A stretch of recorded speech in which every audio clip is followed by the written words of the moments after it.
I want to thank my patron supporters who are helping me to make more videos more often.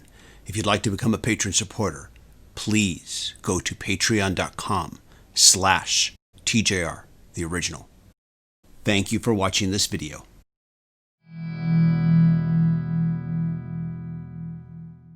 Hey everybody, this is TJR. Over the last 2 days, 3 trailers have been released for 3 motion pictures which will be covering the lives of 3 different music legends.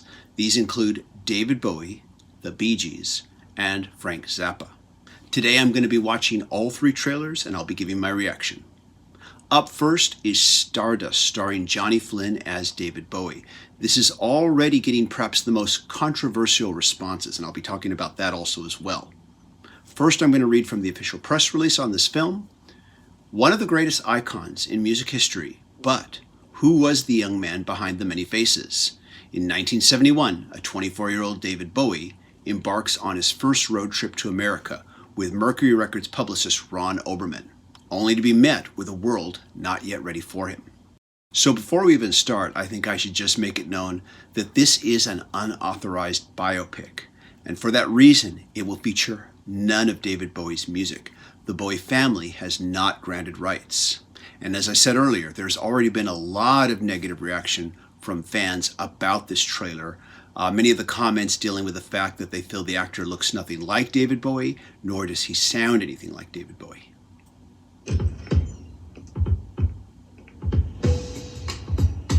Hello. Name? David Bowie. 12 singles, every one a total failure, except Space Oddity. The record company finds the album too weird for the X. I need to be known. I need them to know me. There's only one guy at Mercury who doesn't hate your new record with every bone in his body. David Bowie, I presume. Ron Oberman, Mercury Records. We got back a couple weeks. I have to wonder if he really ever got off a plane like that, carrying not only a guitar, which is not that hard to imagine, but also a very heavy guitar amplifier.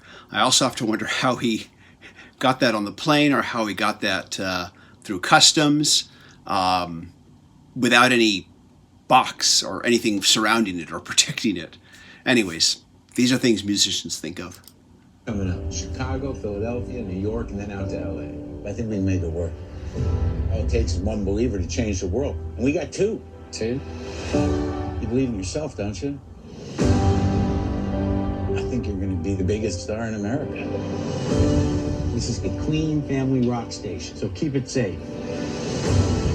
Tell me about the new album. What's it all about? It's about the years I spent dressing in women's clothes and getting laid. You want to know why it's not working? And if anyone dares to ask you about your actual work, you just do the mystical mime act. There is no authentic me. It's just fear. Well, then, be someone else. Be someone else. I don't want to go mad. I want to take my fantasies on stage with me. Think you're a star. Don't stop until you have them on the floor, groveling. You're not a space alien. You're from Bromley, man. Oh, yes, I am. Rock star or somebody impersonating a rock star? What's the difference?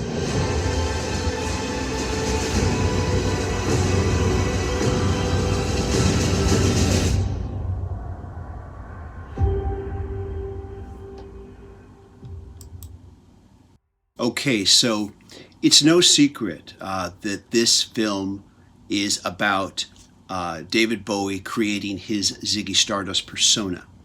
And this trailer effectively communicates that to the audience who may not be aware of it.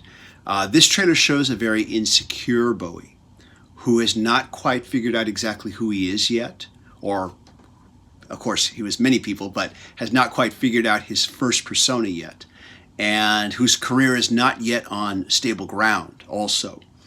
I do wonder why the family would not allow any of the music in this film. Perhaps they didn't like this particular portrayal of him being insecure about who he is. Who knows? I think there's a story in there somewhere.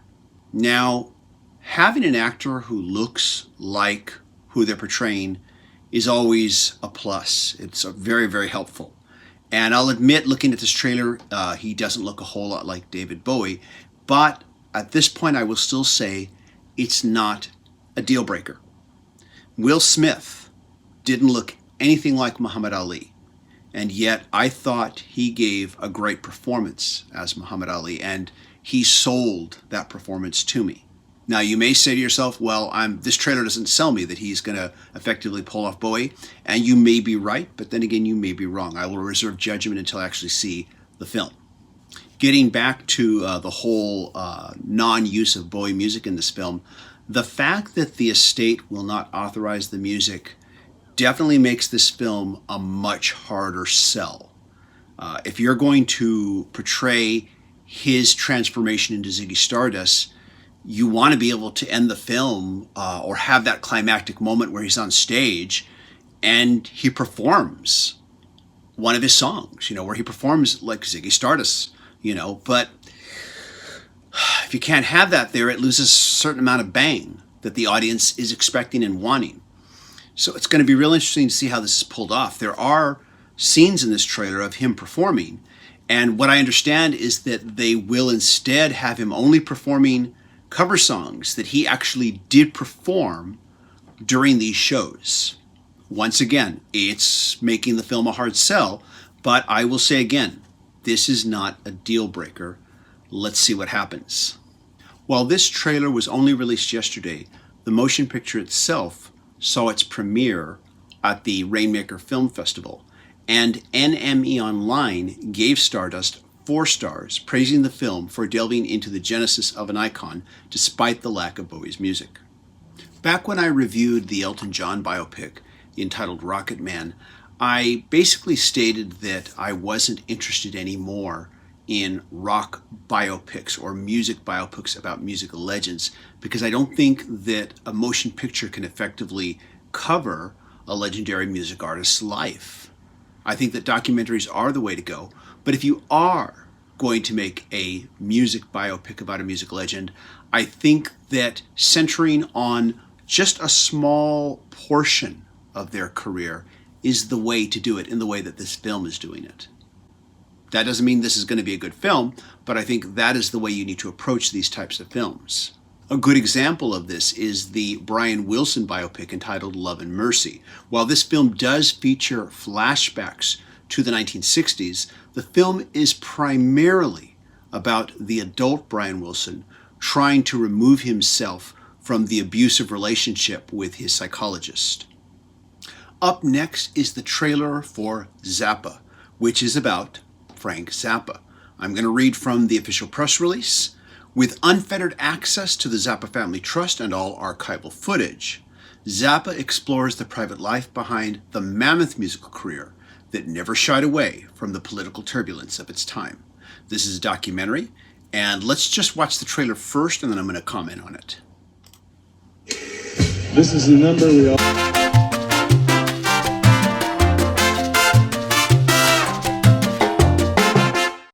I can remember when all that was happening with the PRMC, and I remember seeing the headlines on that and watching the interviews with Zappa in regards to that.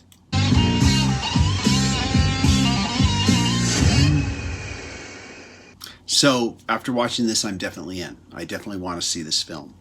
I should give full disclosure here. Some artists, I own all of their albums. Some artists, I own maybe only 1 or 2. Some artists, I own a smattering, maybe about half their catalog or so. In the case of Frank Zappa, I only own 1 Zappa album, and that's the album entitled We're Only in It for the Money, which was his musical indictment of the 60s hippie culture and the music industry that surrounded it. I do love the album a great deal, though. In fact, I have both the original and remix versions of it. Now, Zappa's reputation, whether you're into him or not, his reputation precedes him. He is known as a musician's musician. But in spite of that, I've heard him described by other musicians as both a genius and as someone who keeps recording the same album over and over again. I also have an in-law who is a huge classical music buff who thought he was amazing. And having said this now, I have to wonder why I haven't dug deeper. This trailer promises to take us deeper into his musical genius. I hope it does. I hope that after I watch this movie, I will be inspired to dig deeper into his musical catalog. Finally, we have the trailer for The Bee Gees, How Can You Mend a Broken Heart? This is also a documentary. I'm going to read from the press release. Directed by the acclaimed filmmaker Frank Marshall, Seabiscuit, and The Curious Case of Benjamin Button, How Can You Mend a Broken Heart chronicles the triumphs and hurdles of brothers Barry, Maurice, and Robin Gibb, otherwise known as the Bee Gees. Let's watch the trailer. It was really quite a phenomenon. Decades of record-setting hits. It's interesting to hear that very well-known guitar riff just played solo without the rest of the instrumentation. Three brothers, the most successful singer-songwriters of our time. There's nothing else to say about the Bee Gees except they're f***ing awesome. I guess if Justin Timberlake says you're effing awesome, then you're pretty effing awesome. All three of us had the same understanding that we were going to be famous come hell or high water. When you've got brothers singing, it's like an instrument that nobody else can buy. Brothers, in general, it's a very complicated thing. If you've never been famous, it's a very difficult thing to handle. You don't know how to behave.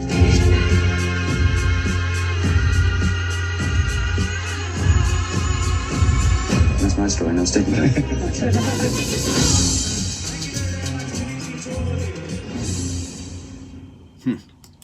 I notice the little plug there for HBO Max at the end. I don't know if that means that this will be showing on HBO Max. Maybe, maybe not. I'm not sure.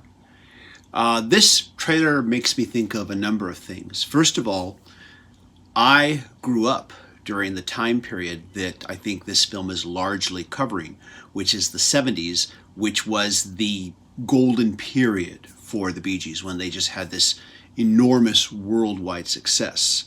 I can remember their pre-Saturday Night Live hits like Jive Talkin' and Nights on Broadway. And I remember really liking those songs.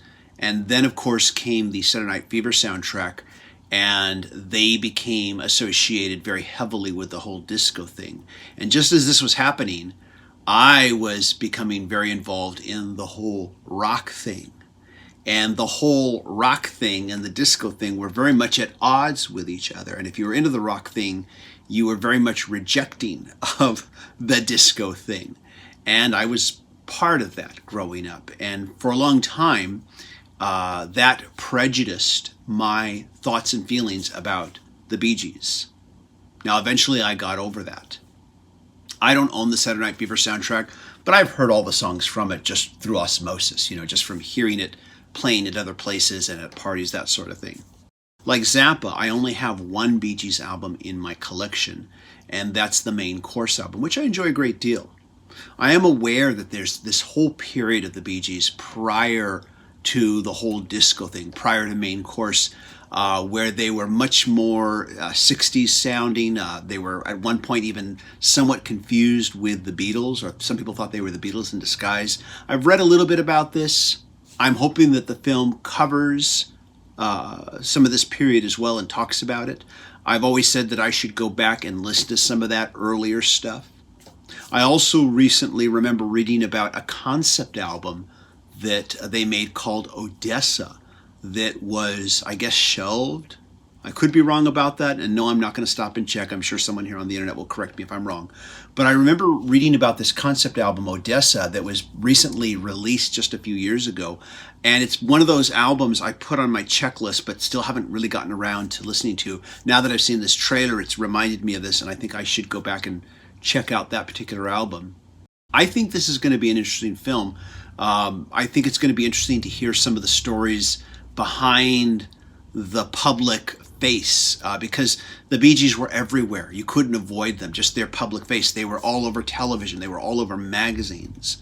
And even though I was part of the rock crowd and we rejected the whole disco thing, you couldn't help but know about the Bee Gees and hear about what was going on with them and about their music and everything. So I think it's going to be interesting to hear the stories behind all those magazine covers and those hit songs and those public TV appearances. They were everywhere on every TV show you could think of.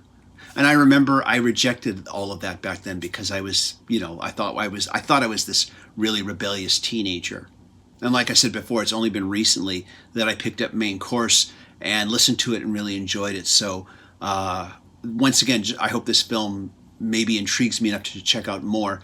In fact, maybe I might just start checking out more of the Bee Gees before this film comes out so I can have a little bit better appreciation for what I'm watching when I see the film. I definitely want to see this film. I'm intrigued by this one as well. So there we have it. 2 documentaries, 1 biopic. I'm definitely in on both of these documentary films. I am cautious about Stardust, but I will reserve judgment until I've seen the entire motion picture. Anyways, those are my thoughts. Let me know what you think of these trailers. Are you excited to see these films? Are you totally not interested? And just share your thoughts in the comments. As always, if you like what I'm doing, be sure to click a like, click subscribe, and smash that bell notification icon so you can know when I release new videos. Everybody, thanks for watching. Talk to you all soon. Take care, and I hope you all stay safe and healthy. Bye-bye.